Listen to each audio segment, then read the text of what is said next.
একটা ব্যাগ ভর্তি টাকা, চারপাশে কেউ নেই, তুমি হলে কি করতে? জীবনের মোড় ঘোরানো ঘটনা।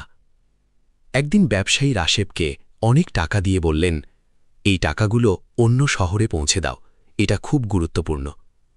রাশেদ টাকা নিয়ে রওনা দিল। পথটা ছিল নির্জন, চারপাশে কেউ নেই।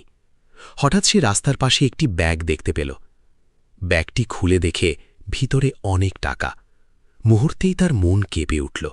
এই টাকা যদি আমি নিয়ে নিই, কেউ তো জানবেও না।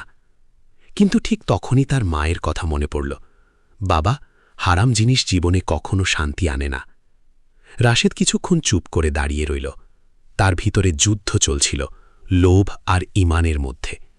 সে সিদ্ধান্ত নিল, আমি আল্লাহকে ভয় করি, আমি এটা নিতে পারি না। সে ব্যাগটি নিয়ে খোঁজ করতে লাগল মালিকের। অবশেষে সে ব্যাগের প্রকৃত মালিককে খুঁজে পেল এবং সব টাকা ফিরিয়ে দিল।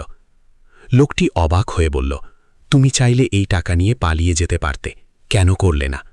রাশেদ শান্তভাবে বলল, আমি দুনিয়ার জন্য আমার আখিরাত নষ্ট করতে চাই না।